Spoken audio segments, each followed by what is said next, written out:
Pancakanda itu sederhananya adalah batin dan jasmani. Selesai. Sederhananya hanya dua itu. Batin dan jasmani. Hanya batin dijelaskan Sang Buddha secara lengkap. Ya. Batin ada 4 yang aktif. Apakah 4 ini? Kesadaran, pikiran, atau bentuk-bentuk pikiran, atau pemikiran. Kalau pakai bahasa Inggris lebih jelas, thought ya. Perasaan, dan pengenal. Ya, inilah yang disebut batin. Jadi untuk memahami pancakanda harus ngerti 4 ini.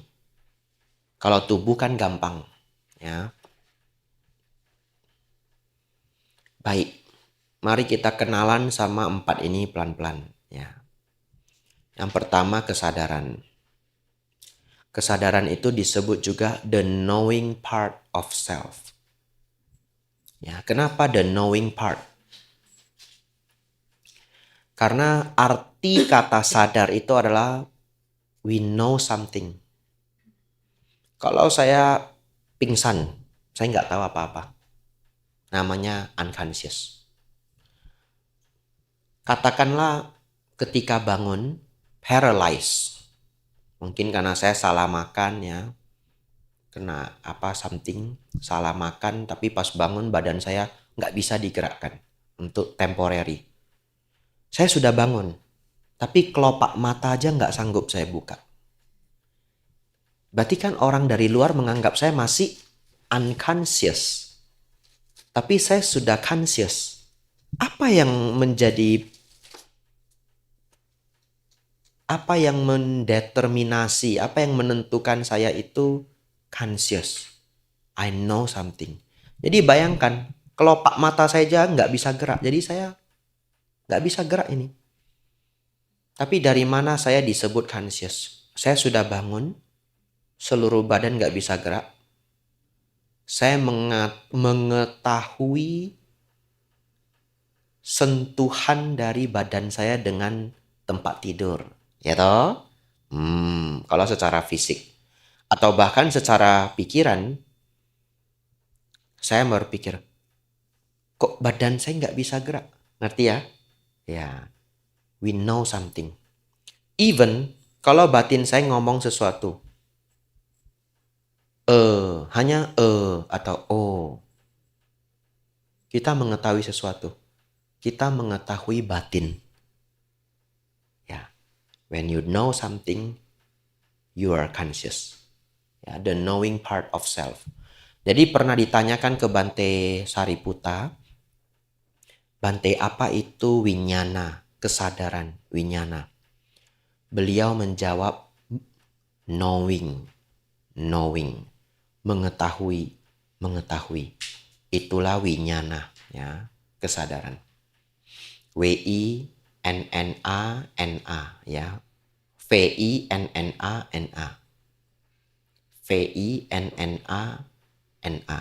Tapi yang double N di atas ada cacingnya, ya. Winyana. Yang kedua, pikiran. Sangkhara. S-A-N-K-H-A-R-A. Sangkhara. Ini nama hotel juga di Jogja. Ya. Nanti kok Ari bangun juga Winyana sebelah dia. Ya. Baik. Yang kedua adalah thought. Pikiran-pikiran. Secara psikologi ya, disebut thinking process. Tapi thinking process, sometimes orang masih nggak bisa nangkep 100%. Jadi saya nyaman untuk menyederhanakannya lagi, yaitu obrolan hati kita. Ya, bagian di dalam pikiran kita yang berbicara. Kadang di buku mereka menulisnya yang menganalisa. Ya, menganalisa itu kan ngomong. Ya. Tapi kalau dibuat menganalisa, orang masih sulit untuk memahami. Ya, dari 10 orang mungkin 2 orang miss. Tapi bagian yang ngobrol. Anda pernah ngobrol nggak dengan diri sendiri? Kan ngobrol toh? Ya, kalau mikir itu ngobrol. Bicara ya. Gimana ya saya harus hadapi masalah ini? Ya. Itu disebut sangkara. Yang ketiga gampang. Perasaan, wedana. Ya. Vedana, wedana. Nah, wedana ini hanya ada 3. Ya, menyenangkan, netral, dan tidak menyenangkan. Ya. Jadi kalau Anda sedang happy, itu wedana. Takut, itu wedana. Terakhir, disebut pengenal, yaitu sanya. S-A-N-N-A. Ya. Tapi N-nya double, ada cacingnya. Sanya. Ya. Sanya ini paling unik ya. Paling unik. Karena kalau yang lain gampang sekali dibayangkan. Sanya ini yang paling sering orang miss kalau dia baca buku sendiri. Ya, kalau baca buku sendiri dia bisa miss ini. Sanya itu adalah pengenal. Ternyata pikiran kita itu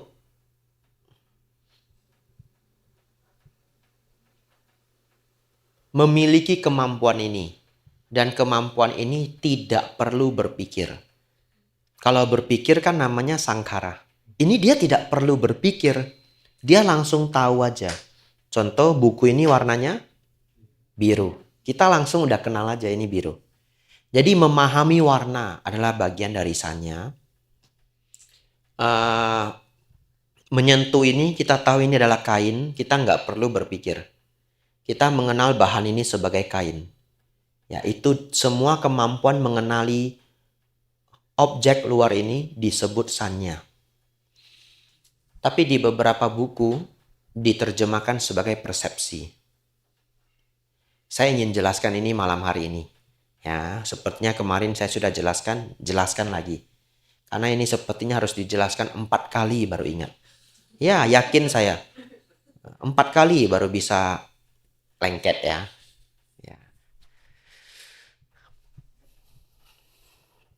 Kenapa beberapa buku menerjemahkannya sebagai persepsi? Itu karena yang mereka gunakan adalah terminologi atau kata-kata khusus ilmu psikologi.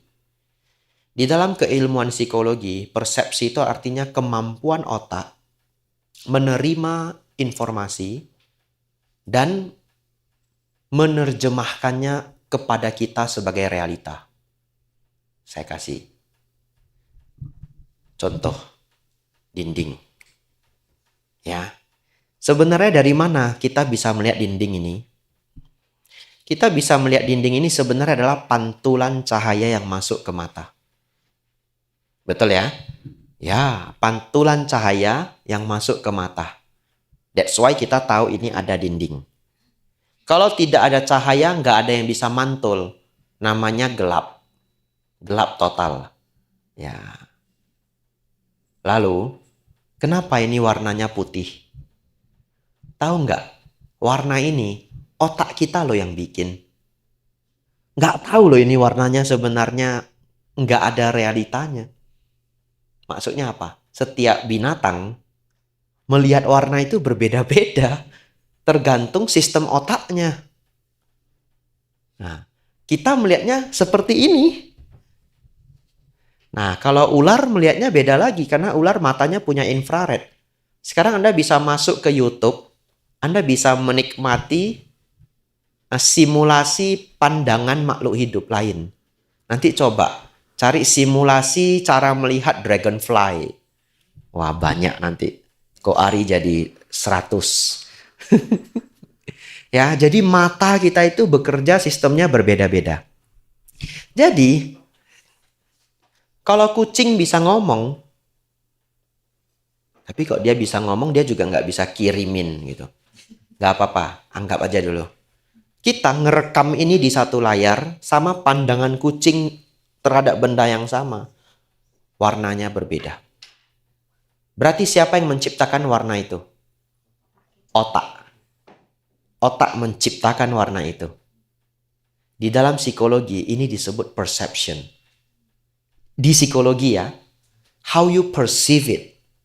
Di bahasa Indonesia, persepsi, masyarakat sudah menganggap itu seperti asumsi. Ya, dia salah mempersepsikan diriku. Betul ya? Itu assumption. Ya, tidak tahu, mungkin perception in bahasa Inggris juga bisa dipakai seperti itu. Anda cek kamus ya. Tapi kalau Anda cek perception in psychology dictionary, itu keluarnya sistem ini. Baik. Sistem yang bekerja pada diri kita untuk memberi bentuk realita pada semua informasi yang masuk ke dalam indera kita, sistem itu disebut perception. Di Buddhism disebut sanya. Ya. Sejauh itulah, sebagus itulah ajaran Sang Buddha. Ya, padahal ini 2600 tahun yang lalu loh. Ya. Baik. Berarti Ko Ari sudah kenal 5 kanda. Pasti minggu depan lupa. Enggak ya. Kita hafal lagi, dan hafal lagi. Nah, saya senang banget. Saya baca Cangki Sutta. Ya, saya dulu sudah pernah baca tapi sama. Pasti bisa lupa. Ada bagian yang menarik sekali. Ternyata Sang Buddha meminta kita menghafal ajaran Dhamma. Ya, jadi menghafal itu bagian dari belajar Dhamma. Jadi kita hafal tubuh, kesadaran, pikiran, perasaan, sanya, pengenal. Tubuh, consciousness, kesadaran, nggak hafal juga ingat. Ya, nggak sulit. Pikiran dan perasaan, cara hafalnya saya itu kalau udah berpikir pasti berperasaan. Karena setiap kali Anda berpikir ada perasaan yang mengikuti. Ya, bagian kelima adalah sanya. Jadi tubuh, consciousness, pikiran, perasaan, sanya. Nah, proses batin ini, 4 ini, Anda mungkin bisa menyimulasikan siapa yang muncul duluan, siapa yang muncul terakhir. Tapi pada kenyataannya, 4 ini satu muncul semua. Ya.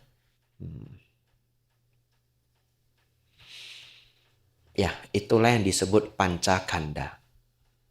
Kalau masa terakhir kita bertumimba lahir itu sebelum mati atau pencapaian nibbana? Ya, sebelum mati ya, belum capai arahat ya. Ya. Karena masa terakhir kita bertumimba lahir berarti itu sebentar lagi arahat. The last tumimba lahir, ya toh, berarti dia anagami, lahir di alam Brahma. Baik. Ada nggak hubungan dengan pancakanda? Jawabannya ada. Ya.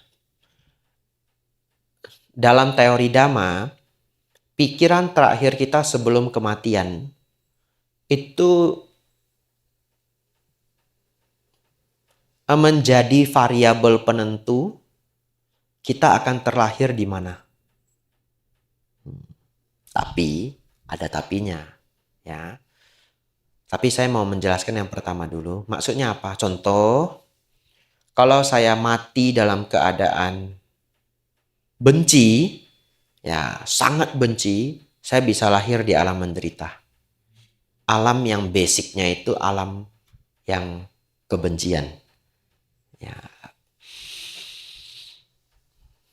Nah, tapinya apa Bante? Tapi Anda jangan ketakutan dulu. Ya. Ada beberapa hal yang harus dipahami. Satu, pikiran terakhir sebelum kematian itu tidak sesederhana itu. Baik. Tapi yang pertama, pikiran terakhir sebelum kematian itu sangat didominasi oleh mind habit. Apa maksudnya mind habit? Pikiran yang sudah menjadi kebiasaan kita untuk waktu yang sangat lama. Kalau tidak, akan ada orang berpikir begini. Bagaimana kalau dia mati karena kena kanker? Dan sebelum kematian sakitnya sangat luar biasa. Bukankah dia akan mati dalam pikiran yang kalut?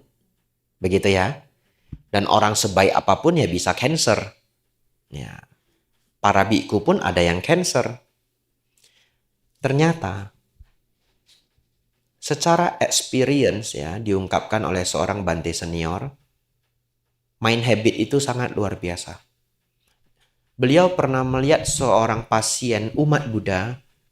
Umat ini sangat rajin ke wihara, mengerti dhamma, sering volunteer. Ya. Ketika dia meninggal dalam keadaan sangat kesakitan. Tapi anehnya, setelah dia meninggal, wajahnya itu kan wajah kesakitannya. Anehnya, setelah putus nafasnya, pelan-pelan wajahnya itu meredah dan menjadi sedikit tersenyum. Aneh banget. Itu sulit dijelaskan. Apa yang terjadi? Beliau beropini bahwa orang ini sudah melihat alam yang menyenangkan. Padahal kan dia mati dalam keadaan kesakitan. Tetapi kebiasaan batin kita adalah sesuatu yang sudah kita jalani selama puluhan tahun. Satu contoh lagi, setelah contoh ini Anda akan setuju. Apa penentu mimpi? Kita berandai-andai aja ya, karena tidak ada teorinya. Penentu mimpi itu adalah pikiran terakhir sebelum Anda tertidur. Nah ini kan jadi pas dengan teori Dhamma. Pikiran terakhir sebelum kematian. Betul ya? Andaikan bahwa pikiran terakhir sebelum Anda tidur adalah penentu mimpi. Tapi punyakah Anda kemampuan untuk menciptakan atau mendesain mimpi? Sampai hari ini nggak bisa. Ada orang yang berjuang namanya lucid dream. Latihan mereka. Pakai suplemen lagi. Beneran. Suplemennya salah satunya lion's mane. A kind of mushroom. Mereka consume lion's mane. Ada latihan imajinasinya untuk mencapai lucid dream. Dan itu impian beberapa orang yang ikut komunitas ini. Karena kan seru ya. Anda bisa, you can do whatever in your dream. Ya. Nggak tahu ada yang berhasil apa enggak, I don't know. Ya. Nah, lucunya kita sudah berjuang loh mau mendesain mimpi kita. Jadi sebelum tidur, mulailah kita menegakkan pikirannya supaya pikiran terakhir sebelum tertidur itu good dream. Nah, tidurlah saya. Sebelum tidur, Osaka, Kobe, Sapporo. Osaka, Kobe, Sapporo. Ya, jalan-jalan toh. Ke Jepang kan mahal ya. Nah, seminggu bisa habis berapa? 40 juta mungkin kalau hotelnya yang bagus. Betul ya? Ini free trip. Nah, tidur aja. Nah, Osaka, Kobe, Sapporo. Osaka, Kobe, Sapporo. 20 menit itu dilafalkan sebelum tidur. Tidur, mimpinya kuntilanak. Bisa toh? Itulah kehidupan. Aneh banget. Kenapa Anda tidak bisa? Kenapa, Ci? Oh iya, gagal juga. Mimpinya kerja bakti di Wipada. Bangun sampai badan kesakitan ya toh. Ada orang kalau mimpinya adventure bangunnya kecapean. Ada nggak yang di sini? Ya, saya sangat aneh. Saya kalau mimpi adventure, bangunnya seger. Ya, mau mimpi selelah apapun di dalam mimpi, semakin panjang mimpi saya, bangun saya semakin seger. Tapi saya dengar orang ada yang kalau dia mimpi, kerja, mimpi bangunnya capek. Ya, Anda proteslah dengan otak Anda sendiri ya. Ya, itu sedikit contoh bahwa ternyata kita tidak mampu menentukan pikiran terakhir sebelum kematian. Bukan hal sesederhana itu. Ya.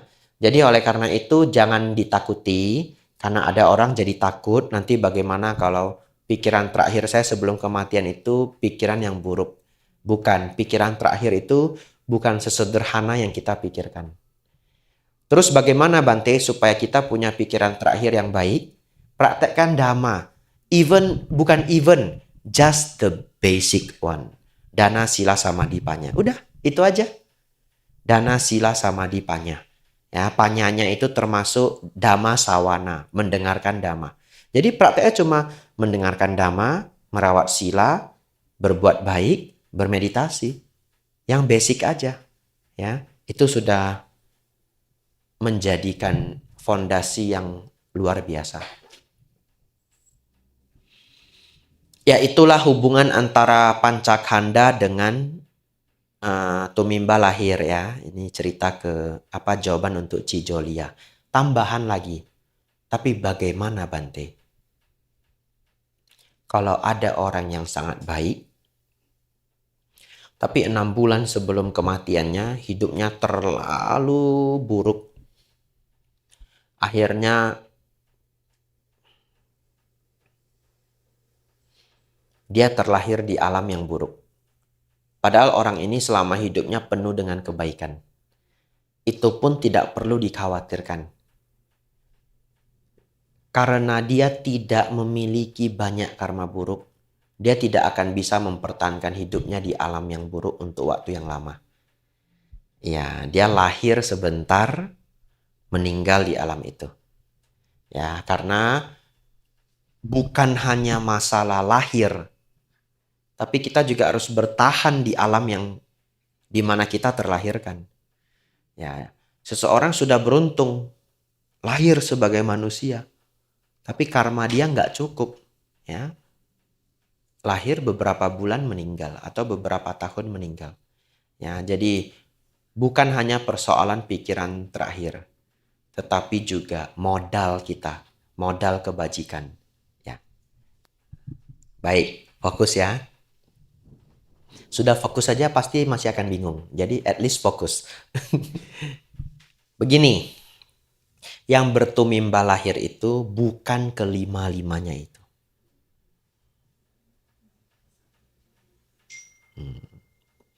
Kenapa demikian? Saya kasih 2 jawaban. Yang sulit dulu. Versi Bante Damadiro. Ya. Saya dengarkan ceramah ini sampai habis sambil nyuci di basement. 10 hari yang lalu mungkin. Ya.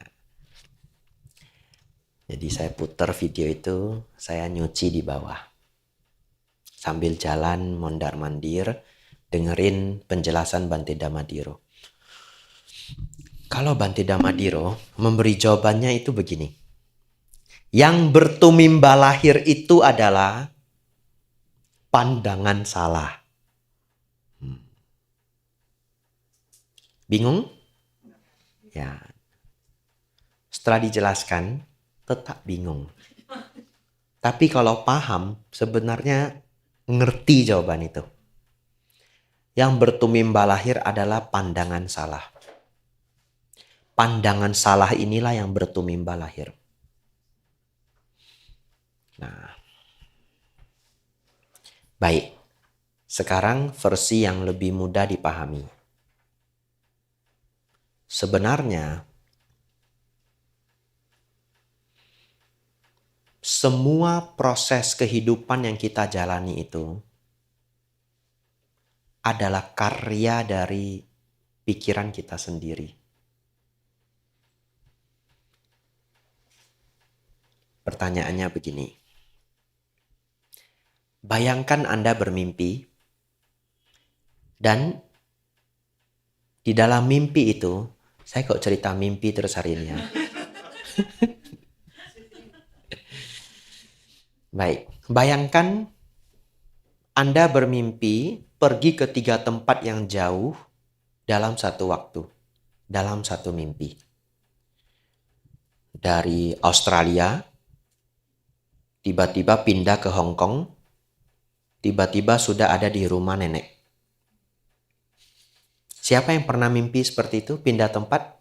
Ada ya? Ya, yang belum nanti request. Ya.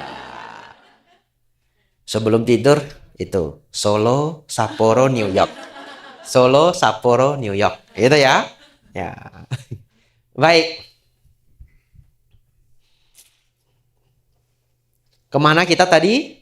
Australia, Hong Kong, rumah nenek. Ya, rumah nenek di New York. Baik, pertanyaannya adalah, jawab ya. Sebelum dari Australia, kita dari mana?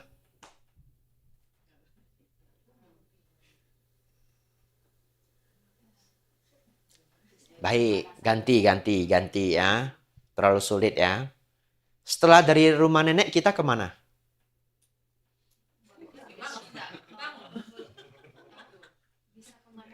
Tahu nggak jawabannya apa?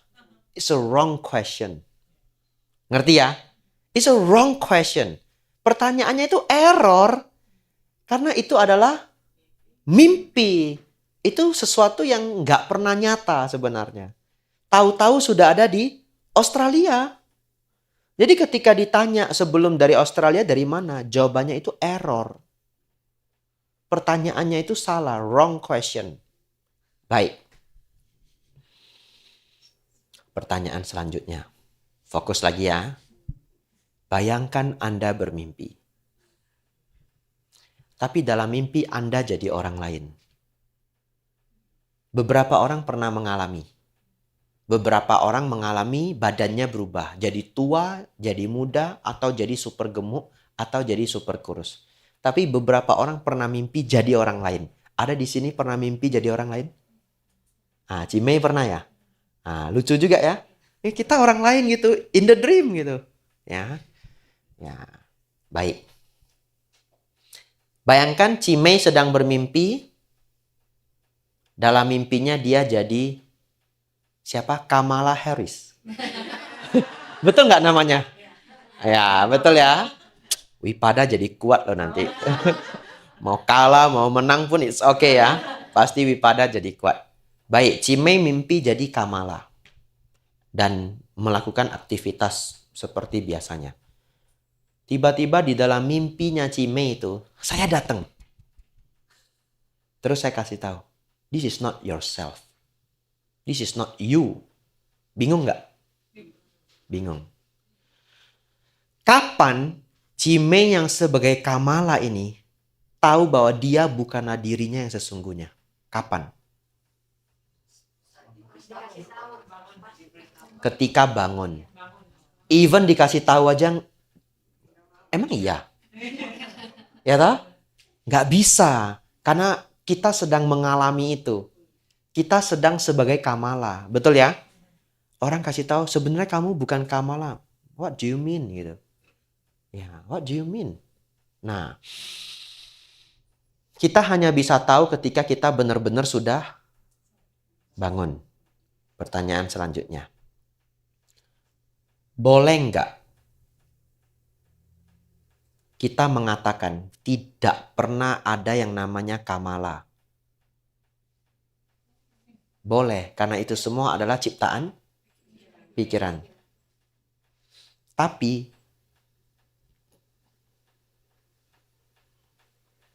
kisah menjadi Kamala itu real atau nggak real? Real. Itu experience. Sebagai experience itu eksis. Betul ya? Jadi kalau saya mengatakan Kamala itu tidak pernah ada, salah. Kalau ditinjau dari the experience. Tapi kalau saya mengatakan sebenarnya Kamala itu tidak pernah ada, itu benar. Kalau ditinjau bahwa itu hanya permainan pikiran. Sang Buddha itu kasih tahu kita semua, you itu nggak pernah ada. Disebut sebagai anatta. Ada yang percaya? Enggak. You don't believe it. You don't believe it. Kalau nggak percaya, tiba-tiba something happen to your face. Lalu bercermin, aduh kok tiba-tiba ada ini hitam-hitam, apa ini? Stres, betul? Cari obat, untung bisa hilang. Misalkan ya, kalau Anda tahu bahwa tidak ada diri yang sesungguhnya, apapun yang terjadi pada tubuh Anda perlu stres nggak? Nggak toh? Kalau Anda ketika bermimpi tahu itu adalah mimpi, Anda perlu stres nggak kalau sesuatu terjadi pada hidup Anda? Enggak. Tapi kenyataannya kalau kita bermimpi, nangis loh kita kalau ada orang yang meninggal. Ya, saya pernah bangun lalu keluar air mata. Ya, karena dalam mimpi ada yang meninggal, betul ya? Ya, saya pernah mimpi, pernah cerita di sini. Mau cerita lagi saya, Bu Kambuan. Iya, saya mimpi dapat Mercedes-Benz atau BMW, something like that. Lalu dalam mimpi itu udah mau bawa ke kampus, mau parkir paling depan. Sengaja datang lebih pagi. Ya. Ternyata bangun. Wah, lo Mbak Yu. Langsung nangis, BMW-nya hilang. It's just a dream gitu ya. Ya, jadi apapun respon yang Anda berikan kepada mimpi itu, boleh nggak? Saya sebagai orang yang menyadari itu, saya bilang, kamu konyol. Kamu bodoh. Kamu melekat. Itu nggak ada itu sebenarnya. Ngapain kamu nangis? Betul? Tapi kalau kita masih di dalam mimpi, bisa percaya itu nggak? Kapan Anda percaya itu? Bangun. Apa bahasa palinya bangun? Buddha. Buddha. Yes. Siapa yang baru tahu hari ini Buddha artinya bangun? Ya, yang ngaku 4 ya. Nggak ngaku nggak apa-apa. Ya, yang nggak ngaku pinter itu. Ya, baik. Buddha itu artinya yang telah bangun. The awakened one. Bangun dari apa? Mimpi samsara. Mimpi yang tidak pernah usai. Ya. Baik. Pertanyaannya tadi apa? Kita harus pulang dulu ke pertanyaannya. Siapa yang lahir ya? Siapa yang lahir? Jadi, ketika seseorang mencapai arahat, dia mencapai nibbana. Dia bangun. Dia memahami bahwa seluruh perjalanan hidup yang dia jalani, lahir mati, lahir mati, lahir mati di dalam 31 alam kehidupan, adalah permainan dari winyana dan nama rupa. Anda nggak usah mikirkan arti ini. Tapi permainan winyana dan nama rupa artinya hanya permainan pikiran Anda belaka. Seluruh kehidupan yang Anda jalani adalah permainan pikiran kita sendiri. Disederhanakan lagi. It's just a dream. It's just a dream. Yes, semua ini hanya mimpi. Finalnya adalah nibbana. That's why Sang Buddha ngajarin kita jangan melekat. Tapi kita nggak akan pernah bisa menerima itu secara 100%. Because you are in the dream. Bagaimanapun Anda pasti sayang anak Anda. Anda tahu teori ini pun gak ada gunanya. 2 hari lagi dia demam, Anda stres. Anda nggak bisa. You are just my dream. Ya, lalu Anda ditangkap polisi kalau di sini. Ya, baik. Kalau begitu, kalau saya menjawab, Bante, siapakah sebenarnya yang bertumimbal lahir? Saya mau menjawab tidak ada. Boleh? Sekarang sudah boleh ya. Tadi nggak boleh. Nah, tadi saya jawab tidak ada. Besok pas makan siang tidak ada makan siang. Ya. Ya, tidak ada ya. Baik. Tapi Bante Damadiro memberi jawaban yang bertumimbal lahir adalah pandangan salah. Saya pikir dengan penjelasan ini kita jadi lebih memahami apa yang disampaikan Bante Damadiro. Saya tidak berani mengatakan sudah memahami. Karena penjelasan Bante Damadiro itu selalu sangat mendalam. Ya, saya memahaminya dengan cara seperti itu. Nah, saudara-saudari nanti bisa Tapi saya sudah tidak tahu judulnya apa, karena itu Q&A. Semua video-video beliau kebanyakan adalah Q&A yang akhir-akhir ini dibuat. Ya. Jadi yang bertumimba lahir itu boleh dijawab pandangan salah, dan itu mengikuti rumus dari Paticca Samuppada yang dimulai dari awija. Awija itu tidak punya pengetahuan. Wija pengetahuan, A tidak. Tidak punya pengetahuan itu ya pandangan salah. Ya, tapi saya lebih senang mendasar lagi. Asawa. Arus batin yang bocor tidak terkendali. Jadi yang bertumimba lahir itu siapa? Arus batin yang bocor tidak terkendali. It just the mind. The error mind gitu. Ya, mind yang masih error. Kalau sudah tidak error, arahat. Anda sudah bangun. Tidak perlu bayar pajak lagi. Ya. Ya, semoga itu bisa menjawab ya. Ya, secara dharma jawabannya karena mereka salah. Jadi begini, nihilism itu kan opinion. Saya buat komunitas nihilisme, kami semua percaya setelah kematian tidak ada lagi kelahiran. Itu opini. Tidak ada tidak ada dari satu pun di antara komunitas saya yang tahu bahwa apa setelah mati masih hidup apa enggak hidup. Ya. Lalu Sang Buddha setelah mencapai tingkat arahat, beliau memberitahu kita bahwa itu keliru. Opini Anda keliru. Tapi apa yang disampaikan Sang Buddha pun kita tidak bisa menganggap itu fakta loh. Kita menganggap itu fakta karena kita punya sada. Oleh karena itu belajar Dharma dimulai dari yakin bahwa Sang Buddha mencapai penerangan sempurna. Kalau nggak yakin runtuh semua. Sang Buddha juga mengakui itu. Ya, tetapi ini adalah satu-satunya cara untuk kita belajar. Anda nggak bisa mau belajar sesuatu tapi skeptis. Nggak bisa. Anda mau belajar karate, gurunya black belt, tapi Anda skeptis. Emang kalau kamu black belt hebat? Kenapa saya harus yakin kamu black belt? Kan nggak mungkin tinju dulu sekali ke mukanya, ya toh? Ya, at least dalam kehidupan ini ada yang namanya license. Tapi sometimes kita belajar sesuatu nggak ada license-nya. It just mulai dari trust. Baik, tetap ada satu sutta yang Sang Buddha memberitahu bagaimana kita perlahan-lahan menumbuhkan yang namanya sada itu pelan-pelan menjadi pengetahuan. Ya, awalnya kita semua bermula dari sada, keyakinan. Keyakinan itu akan bertumbuh menjadi pengetahuan. Pengetahuan artinya tahu, nanti saya jelaskan. Itu karena kita berpraktek. Contoh, kita semua yakin kalau mangga itu enak, bisa dimakan. Itu just sada, keyakinan. Satu-satunya itu menjadi pengetahuan setelah kita tahu rasa mangga yang sesungguhnya. Begitu Anda makan mangga yang manis, enak. Lalu orang nanya, kamu yakin nggak mangga itu manis? Jawabannya nggak. Saya bukan yakin, saya tahu. Ya, yakin itu disebut sada, tahu itu disebut nyana. Ya, jadi perbedaan nihilism dengan yang tadi saya jelaskan adalah dari Buddhis perspektif, nihilism itu opini yang salah.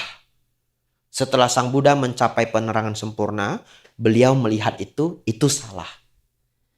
Seseorang setelah mati pasti lahir lagi. Kecuali dia mampu melenyapkan kotoran batin. Ya. Jadi, penganut paham nihilism tidak pernah bisa menjadi nihil.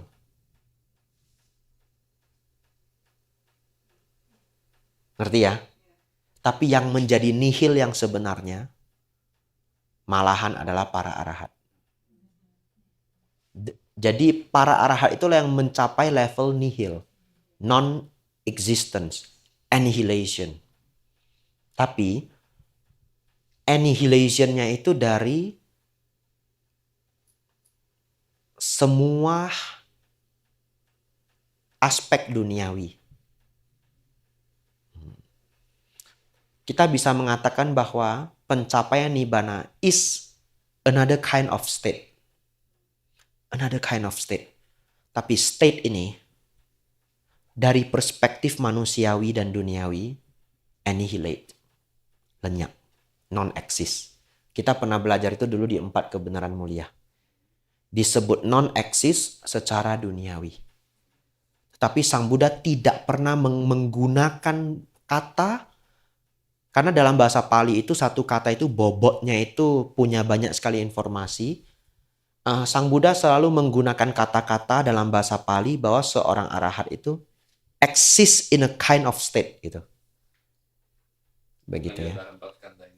Bukan. Ketika pencapaian nibbana pancakanda lenyap. Even consciousness. Yes. Di dalam nibbana tidak ada winyana.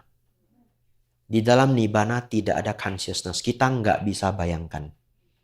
Karena kita hanya selama ini hidup dari consciousness. It's another kind of state. It's something different. They just call it nibbana. Ya.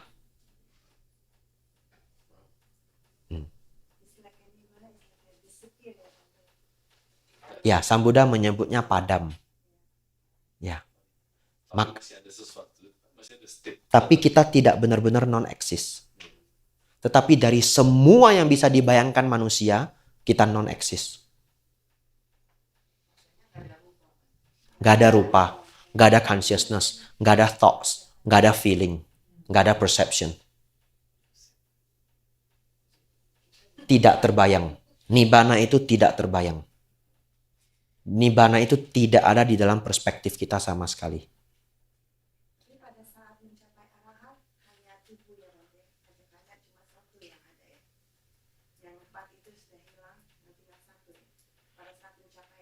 Sang Buddha mengatakan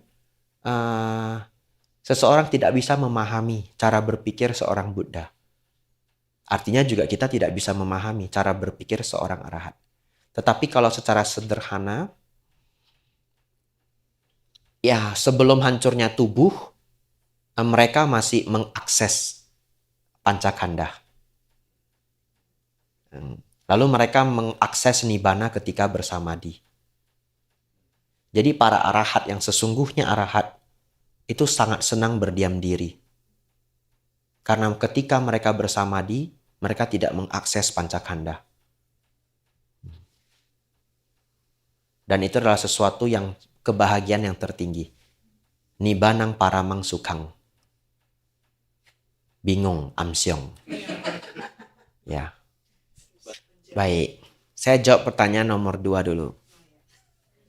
Simple. Mencapai sotapanna. Mencapai tingkat kesucian pertama. Itu untuk yang di sini.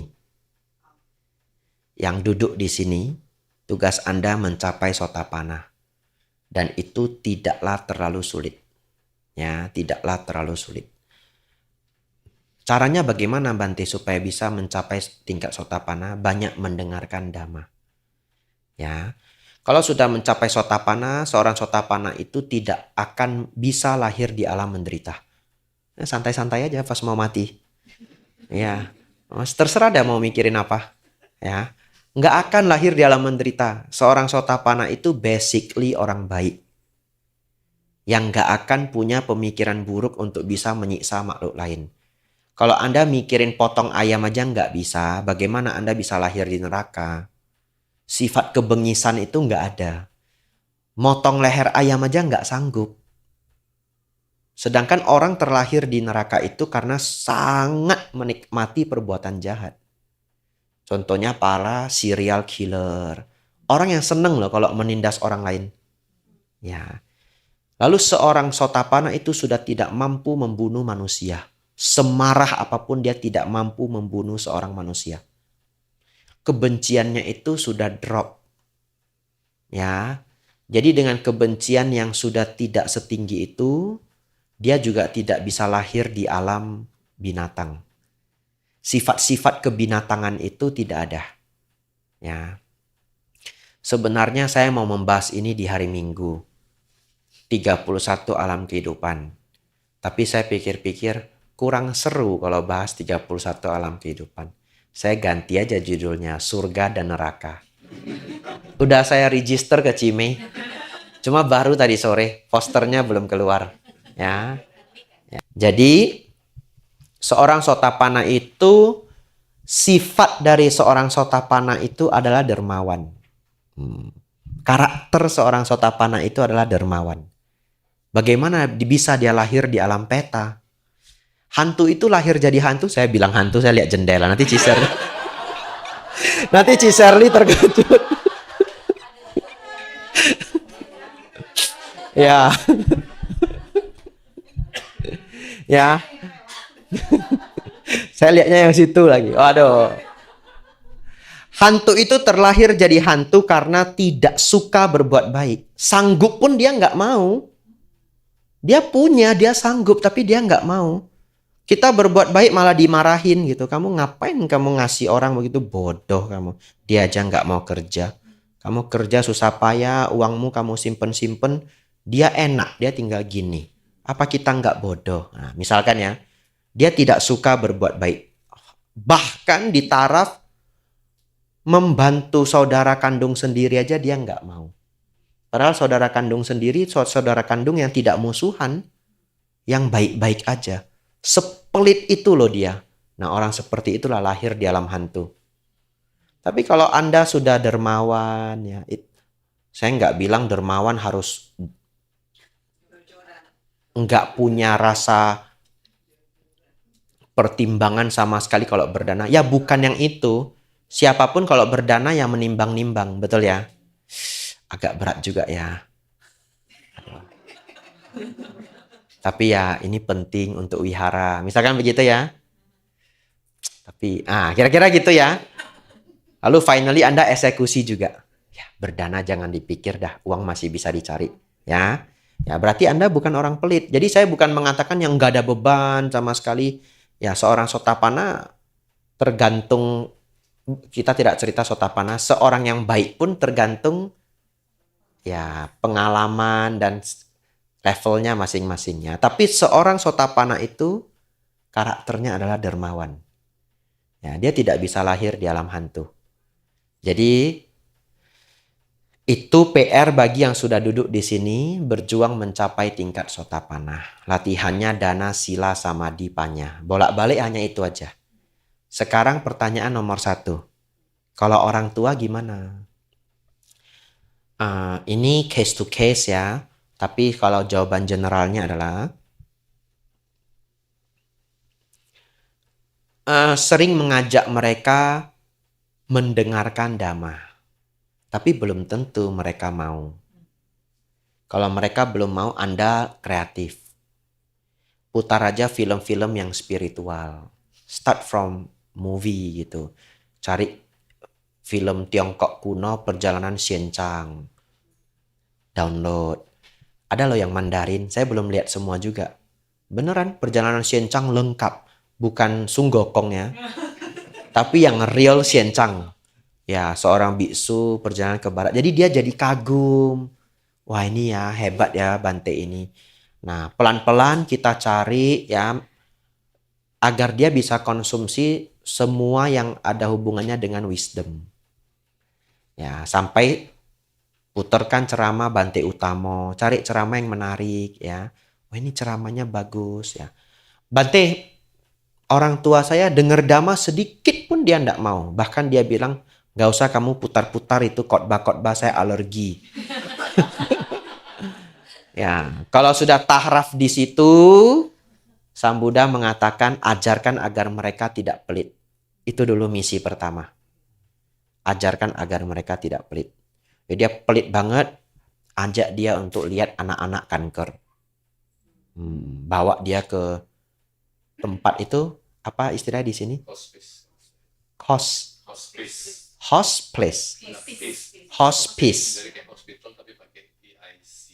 Oh, hospice. Ya, bawa dia ke hospice ya. Lihat ini loh ada anak sakit kanker gitu. Mas saya mau berdana ya supaya mereka walaupun sudah nggak bisa sembuh tapi adalah kehidupan sebentar untuk anak-anak ini. Anak-anak ini mau lewat umur 15 saja belum tentu bisa. Mereka kadang cuma mau boneka, cuma mau bola. Ya. Enggak, bangunkan jiwa kedermawanan dia. Ini kan hanya simulasi saya ya. Ya, Anda pikirkan dia itu paling terharu dengan apa? Orang sepelit apapun, dia ada loh yang membuat dia terharu. Karena pengalaman lampau dia. Mungkin sama anak-anak dia nggak suka. Cari yang lain. Ternyata dia paling takut kesepian. Bawa dia ke panti jompo. Cari AI-AI yang udah nggak ada keluarganya. Betul kan? Dia paling takut kesepian. Dia paling takut kesepian. Kasian ya Maya. Sudah nggak ada teman. Mungkin dia gengsi. Ya. Padahal dalam hati, untung saya punya anak, punya cucu. Ya. Kita datang kasih baju menjelang Imlek ya. Bangunkan jiwa kedermawanan dia. Tanya, "Pa, Ma, kasih angpau lah sedikit. Ini wah kasih angcoa gitu." Iya toh? Wah, untuk pertama kali dalam hidupnya. Dia keluarin juga. Kita menduga-duga, jangan-jangan $5. Wah, 100. Wah, perkembangan ini ya. $100. Wah, netes air mata. Anda berhasil. Ajari agar mereka tidak pelit. Pas pulang dia tagih $100. Tapi mama yang itu mau. Gara-gara lu itu. Saya sebenarnya nggak mau nyumbang, tapi saya kasihan. Ngapain lu bawa saya ke sana? Lu yang bikin wah kasihan lu. Bayar lu $100 ya. Lu nggak mau bayar wah ngomel-ngomel 3 hari. Nah, whatever ya. Just tugas kita, ajarkan mereka tidak pelit. Setelah tidak pelit Bante, merawat sila. Nggak usah pakai embel-embel sila. Jangan bunuh itulah, tikus. Ngapain lu bunuh? Kau udah ketangkap, buang aja jauh-jauh. Ada orang kau udah ketangkap. Maaf loh, ada yang kejam loh. Udah ketangkap tikusnya. Dia gunting kakinya. Ya. Dia gunting, dia balas dendam, dia benci banget sama tikus ini. Ya, ada yang pakai pen tusuk-tusuk. Ini yang saya pernah lihat loh. Saya nggak sedang membuat cerita fiksi. Kalau yang gunting pakai kuku saya dengar. Kalau yang tusuk pakai pen saya lihat sendiri di pasar. Ya, anak kecil ya. Ya. Jadi janganlah begitu. Sudah ketangkep dia udah buang aja jauh-jauh. Ya, kreativitas kita lah bagaimana sampai mereka mau ya mulai tidak membunuh. Ya, kalau mencuri jarang lah orang jadi pencuri. Ya toh. Kalau selingkuh gimana? Sudah tua mau selingkuh sama siapa? Ya. Kalau bakat sulit ya. Tapi saya pernah nonton The Nanny. Ya, The Nanny itu tahu ya? Bukan. The Nanny itu serial mungkin nyata, mungkin ya. Mereka datangi satu ahli parenting untuk menghandle anak-anak yang super bandel. Super Nanny, ya namanya Super Nanny, ya. Bahkan kadang Nanny ini bisa tinggal di rumah mereka seminggu gitu. Pernah dia dapat case anak kecil perempuan senang sekali mencuri. Tahu nggak gimana dia handle anak kecil nih? Dia ajak dia main supermarket dia jadi teller. Supaya dia tahu rasanya kalau sesuatu hilang itu seperti apa. Ya dia buat permainan itu dengan sangat serius dan dia main dengan anak ini seminggu loh kalau nggak salah atau 3-4 hari. Very seriously. Lalu anak ini jadi benar-benar tahu bahwa kehilangan barang itu kesel gitu dan sebagainya ya. Hikmah yang dia ciptakan dan dia berhasil. Anak itu tidak mencuri lagi. Ya. Jadi ternyata mengubah sifat buruk itu bukan hal yang tidak mungkin, tapi untuk bertemu orang se-expert itu bukan hal yang mudah ditemukan. Dan kalau sudah tua, orang itu sudah tua, subjeknya kita semakin sulit membantu dia. Ya, tapi sebenarnya semua sifat itu bisa diperjuangkan untuk diubah. Ya. Ya, makanya tadi saya bilang bisa diperjuangkan. Saya kan tidak bilang pasti berhasil. Ya, karena pas tadi saya bilang bisa diperjuangkan, saya langsung membayangkan bahwa ya Bante Dewa Data pun Sang Buddha tidak sanggup mengubah dia. Jadi saya hanya menjawab bisa diperjuangkan untuk diubah. Berhasil nggak berhasil belum tentu. Ya, ya. Kalau selingkuh gimana Bante supaya dia tobat? Harus kena ajab dulu dia. Iya, iya. Sangat sulit kalau ya azab itu. Ya, ajab itu ketimpa bencana besar. Kalau dalam agama Islam karena hukuman dari Tuhan. Ya, ya kena ajab dia baru mau tobat biasanya. Ya, tetapi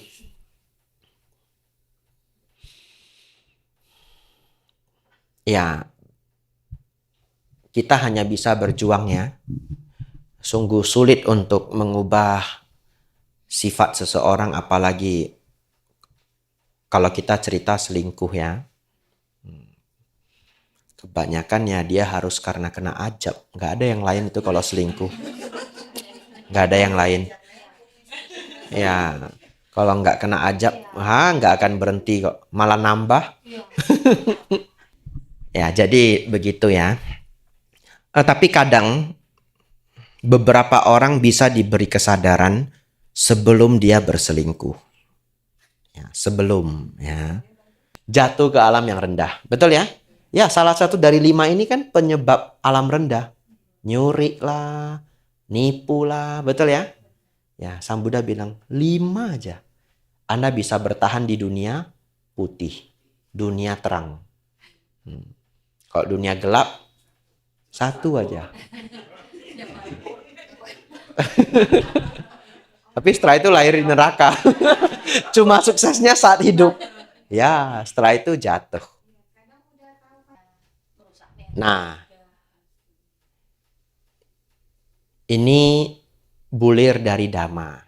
Ya, Sang Buddha mengatakan, ya subjeknya laki-laki ya, karena ini India kuno 2600 tahun yang lalu. Sang Buddha memuji. Jadi gini loh, Sang Buddha memuji. Sang Buddha mengatakan, mereka yang hidup hanya dengan 1 istri, hidup seperti pertapa. Itu pujian Sang Buddha. Ya, karena di zaman itu punya lebih dari 1 istri normal. Ya, tetapi mereka yang hidup hanya memiliki 1 istri, hidup seperti pertapa. Kenapa? Karena kan menahan diri dari keinginan. Ya, itu pujian Sang Buddha. Jadi dalam Buddhism ya diharapkan yang dipuji adalah 1 istri. Ya, ya.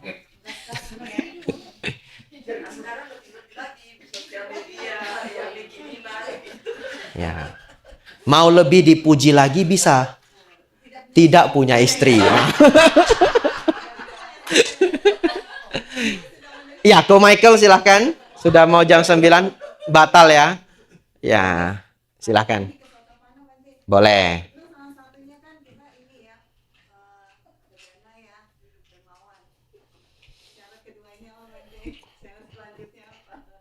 Syarat.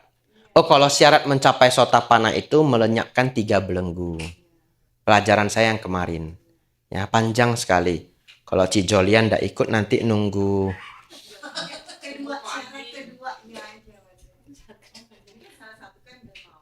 Sebenarnya itu bukan syarat, karakter. Ya, karakter seorang Sotapanna itu dermawan, merawat sila dengan penuh, masih bisa melakukan kesalahan, namun kesalahan-kesalahan kecil. Jadi masih bisa melanggar sila. Yang tidak bisa adalah dia tidak akan bisa membunuh manusia. Ya, itu karakter seorang Sotapanna. Ya, jadi Sotapanna itu belum sempurna, Tapi kalau di masyarakat orang yang sudah sangat baik. Ya. Bahkan ada sebentar kok, ada seorang Sotapana yang suka minum. Dia suka minum. Tapi Sang Buddha mengatakan dia Sotapana, gempar satu desa. Gempar satu desa. Ya, namanya adalah Sarakani. Anda silakan cek di Google. Sarakani. Sarakani. Kenapa, Ci? Oh ya.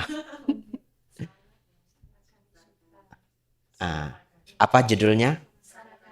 Nggak ada penjelasannya nggak? Ada ininya panjang ceritanya.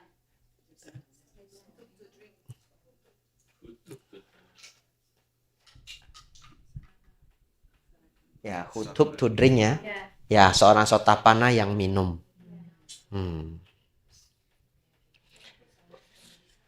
Kenapa bisa demikian? Sebelum Anda salah paham ya. Ya, yang pertama adalah sepertinya Sarakani itu bukan bermabuk-mabukan. Tapi dia hanya suka sekadar minum. Mungkin kalau zaman sekarang ya kayak orang yang minum untuk menghangatkan badan gitu ya. Ya, social life gitu. Anda bisa bingung dengan suta itu. Tapi kalau Anda ikuti semua pelajaran saya yang sudah pernah saya berikan, Anda akan paham.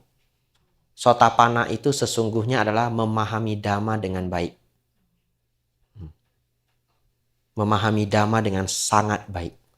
Sehingga lenyapnya Micca Ditti, lenyapnya Sakaya Ditti, lenyapnya Silabata Paramasa. Dan ketiga kotoran batin ini lenyap, itu semuanya menggunakan wisdom, pemahaman Dhamma. That's why Sarakani yang pikirannya itu masih bisa melekat dengan minuman, pun diklaim sebagai Sang Buddha sebagai Sotapana.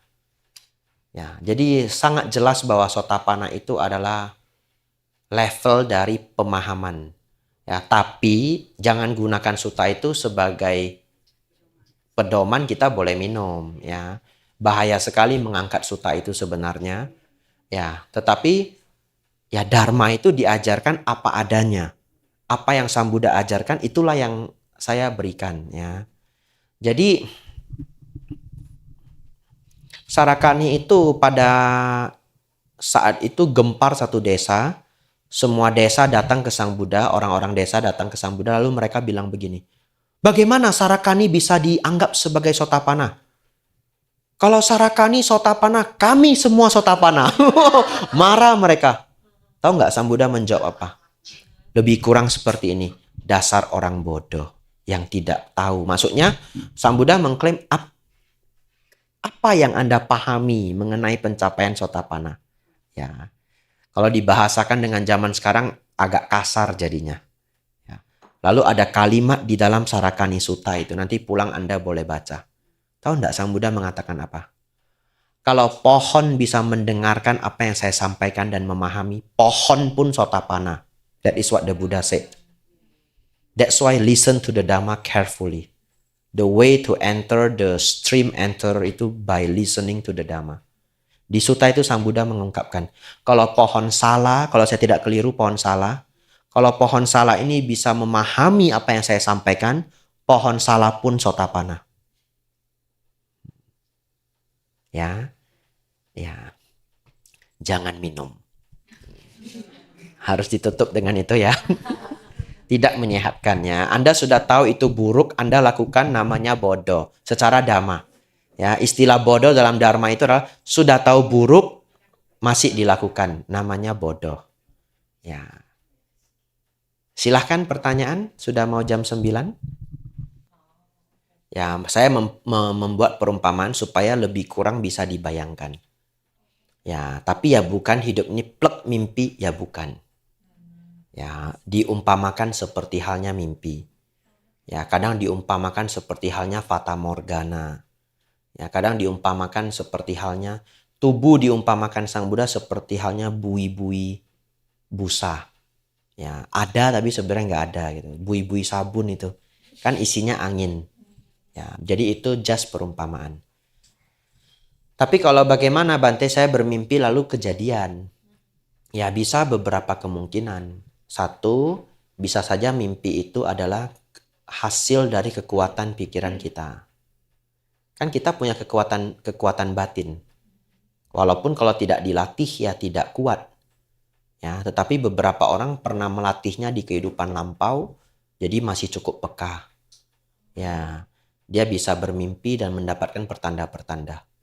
Ya, dan sometimes sangat akurat. Anda mungkin pernah mengalaminya. Ya, kalau saya lahir di keluarga yang mimpi kami sangat tepat. Ya, jadi saya sangat percaya itu karena saya mengalaminya. Ya, ya, papa saya, mama saya mimpinya sangat akurat. Kami di antara 3 anak, jadinya saya yang mimpinya paling akurat. Ya, dan itu sangat sering. Lalu yang kedua, bisa saja itu pertanda dari para dewa. Ya, para dewa itu bisa memberitahu kita sesuatu melewati mimpi. Ya, juga makhluk halus sebenarnya. Ya, tapi kalau dewa kan jauh lebih sakti. Ya. Yang ketiga, sekadar kebetulan. Karena mimpi itu kan imajinasi juga. Kalau bukan dari kekuatan pikiran, bukan dari dewa dan makhluk halus, berarti sekedar bunga mimpi. Sekedar bunga mimpi kita sebutnya just imajinasi. Just imajinasi belum tentu tidak bisa kejadian. Karena kita mengimajinasikan sesuai apa yang biasanya terjadi. Ngerti maksudnya? Contoh, saya bermimpi satu hari ngajar di Jerman. Ya wajar aja. One day mungkin akan ada yang mengundang saya ke Jerman. Ya toh? Kalau bisa mengajar sampai sejauh Amerika, tempat lain sudah bukan sesuatu yang tidak mungkin. Ya, walaupun negaranya aneh. Saya mimpi ngajar di Turki. Who knows? Emang nggak boleh ada umat Buddha di Turki? Ya, di Dubai saja ada wihara. Ya, jadi imajinasi itu bukan sesuatu yang tidak mungkin. Mimpi pun bukan sesuatu yang tidak mungkin. Sekadar bunga mimpi pun bisa menjadi kenyataan karena kita mengkonstruksikan itu berdasarkan apa yang biasanya terjadi. Ya, jadi kalau tadi Ciaping nanya, kok bisa Bante mimpi saya jadi kenyataan? Kekuatan pikiran, pesan dari makhluk lain, sekedar bunga mimpi. Ya, oleh karena itu mimpi jangan 100% dipercayai. Sama seperti ramalan. Jangan dipercayai 100%. Kenapa? Bisa saja hanya sekedar bunga mimpi. Ya, yang kedua, Anda bisa dibohongi para dewa. Dalam dharma, dewa itu tidak selalu baik. Ya, dia bisa aja marah. Ya, Anda mungkin nggak tahu bagaimana ceritanya, masuk ke satu daerah, mungkin tidak permisi atau apa, whatever. Anda pernah menyakiti seseorang yang mungkin orang itu dilindungi dewa. Dewa itu bisa mencelakai kita melewati mimpi yang palsu. Ya, dia tiba-tiba kasih mimpi misalkan orang ini sebenarnya benci sama kamu. Orang ini guna-gunain kamu dari belakang. It just a dream. It just a dream. Don't trust all your dream. It just a dream. Sangat tidak fair kalau kita membenci orang hanya melalui mimpi. Sangat tidak fair. Apapun alasannya. Ya. Ada seorang ibu benci sama pacar anaknya. Karena mimpi. Lalu datang ke saya. Saya tegur habis-habisan. Apakah fair Anda tidak suka dengan pacar anak Anda hanya karena mimpi? Itu alasan seperti apa? Ya toh? Ya mau mimpi saya tepat Bante. Tidak boleh. Tidak boleh membenci orang dari sesuatu yang imajinasi banget. Anda boleh mulai memperhatikan dia. Karena Anda mendapatkan mimpi. Tapi Anda tidak berhak membenci dia. Dia tidak melakukan apa-apa kepada kita. Ya Anda boleh research. Anda boleh perhatian. Betul ya?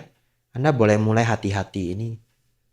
Bisa-bisa setelah Anda hati-hati, Anda awasi, Anda cari tahu, Anda semakin kagum. Saya baru tahu pacar anak saya waktu sekolah berprestasi. Wow. Ternyata dia selama ini jadi pimpinan di ini volunteer. Ya kita tidak pernah tahu. Ya itu Cia jawabannya ya. Nggak tahu nggak usah dipikirkan. Itu jawabannya. Nah lalu para dewa di dalam suta pernah membohongi seorang umat berumah tangga dengan cara membuat 3 mimpi yang sangat tepat dan 1 mimpi yang palsu. Jahat loh dewanya. Dewa biasa, dewa pohon kalau nggak salah. Ya, dewa tingkat rendah. Kenapa kok? Ya bagian dari surga tingkat pertama. Tapi ya sakti juga namanya dewa. Ya, jadi dia bikin 3 mimpi yang sangat akurat. Mimpi yang terakhir mencelakai orangnya. Ya. Jadi kalau kita tidak tahu, it's okay. Lalu mimpi itu sering juga maknanya terbalik-terbalik. Ya, jadi mimpi orang mati katanya panjang umur. Mimpi orang nikah katanya sudah mau mati. Ya toh? Mimpi dapat kotoran katanya rezeki. Ya. Tapi pokoknya kalau tidak tahu nggak apa-apa. Buktinya Sang Buddha tidak jatuh. Buktinya ikut Dhamma kelas, dengerin Dhamma, Wipada rame. Nah, it's just a dream. Ya. Karena masalahnya begini, mau dikhawatirkan juga nggak tahu dikhawatirkan untuk apa. Ya kita kan setiap hari hanya bisa do our best ya. Ya boleh, kalau merasa takut ada kejadian buruk terjadi, ya kita setiap malam baca parita. Ya, Karania Metta Sutta, Abhaya Parita. Apakah itu akan terjadi, tidak akan terjadi, baca parita adalah hal yang baik. Ya, karena dikhawatirkan hampir tidak ada gunanya. Jadinya saya sendiri jadi ragu Bante. Ya. Ya. Ya. Ya boleh sedikit hati-hati. Biasanya kalau saya dapat mimpi buruk, saya cuma mikirin apa ya yang belum dikerjakan. Apa ya yang bisa mungkin bahaya. Kita jadi lebih was-was. Dan itu kan masih bermanfaat. Lalu kalau saya sudah mimpi buruk, saya sangat sabar. Kena masalah apapun sabar. Jangan menambah api.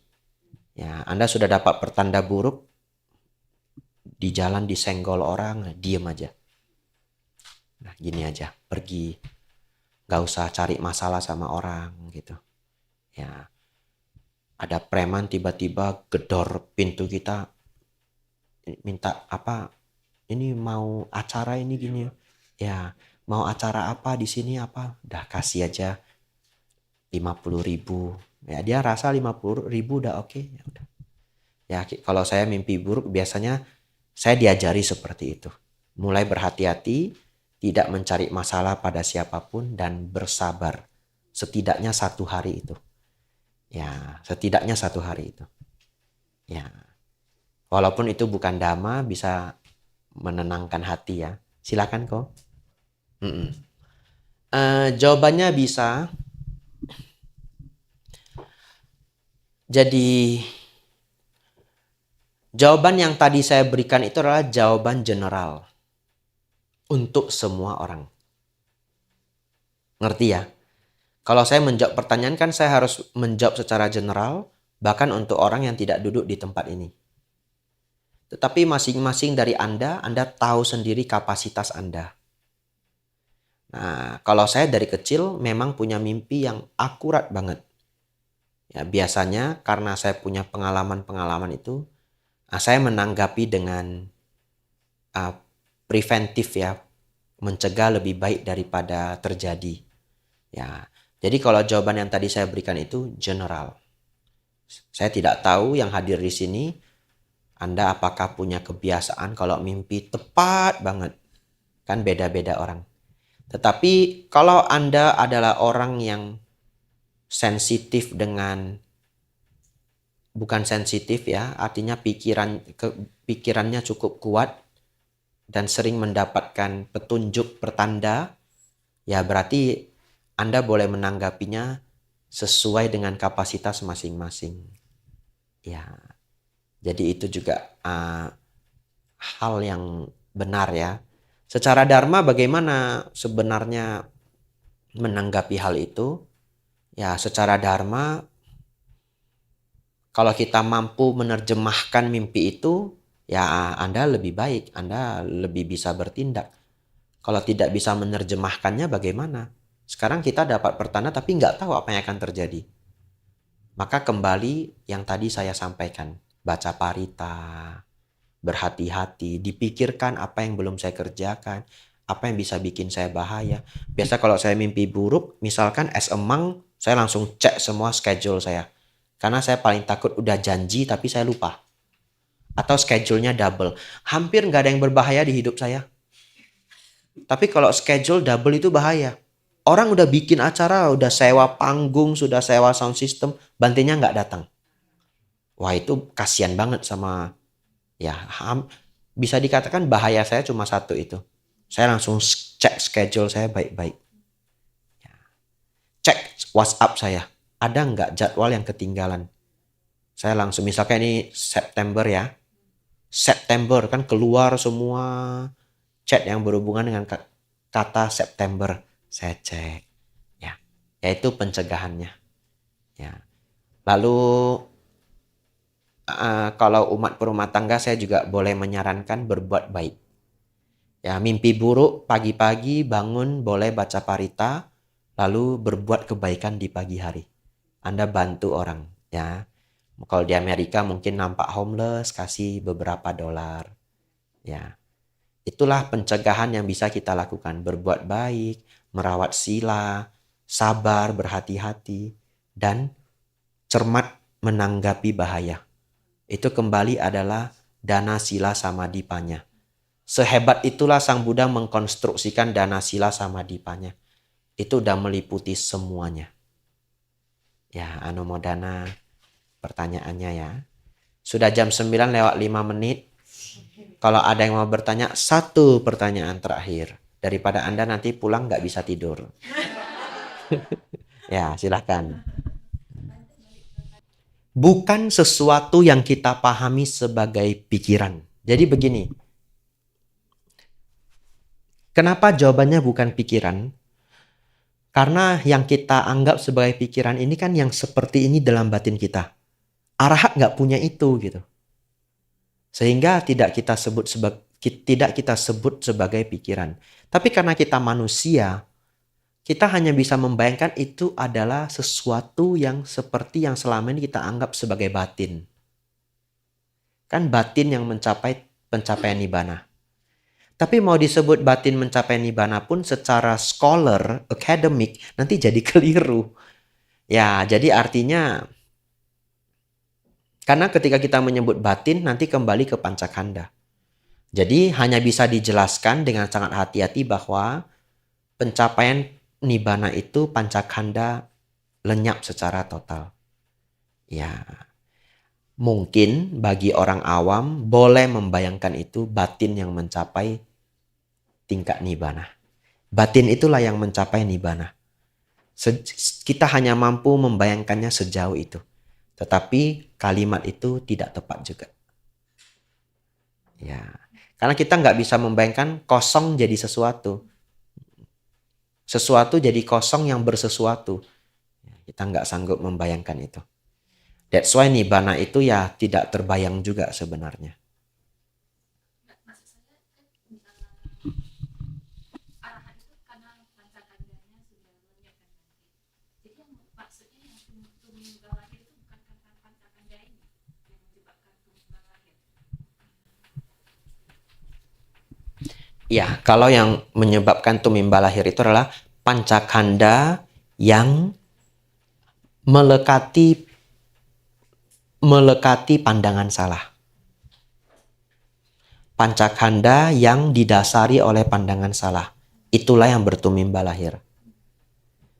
Ya, jadi dalam rumusnya awija pacaya sangkara, sangkara pacaya winyana. Ketidaktahuan memunculkan bentuk-bentukan batin, bentuk-bentukan batin sebenarnya bukan bentukan batin kalau di Paticca Samuppada, kata yang sama, definisi yang berbeda. Jadi ketidaktahuan memunculkan pengkondisi memunculkan kesadaran. Ya, kalau bingung nggak apa-apa.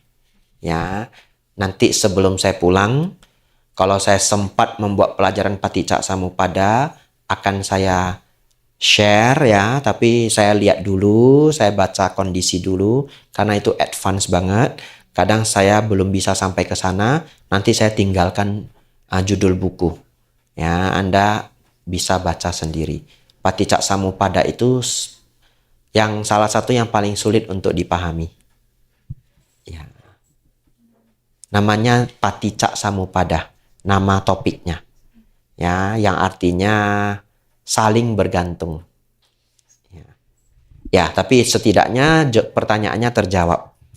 Pancakanda yang berasosiasi dengan pandangan salah. Ya. Wah, semua langsung cek Paticca Samuppada. Nggak usah kasih kelas lagi. Lulus ya. Ya, mari kita tutup pelajaran kita malam hari ini. Ya, semoga saudara-saudari ya pulang dengan kebahagiaan, pulang dengan sukacita. Karena pada hari ini berkesempatan untuk bersama-sama kita belajar Dhamma agar kita semakin bijaksana, pikiran menjadi semakin luhur, semakin jauh dari sebab-sebab penderitaan. Semoga saudara-saudari semakin maju dalam Dhamma, maju dalam kehidupan. Sabe sata bhavantu sukhitata. Semoga semua makhluk hidup berbahagia.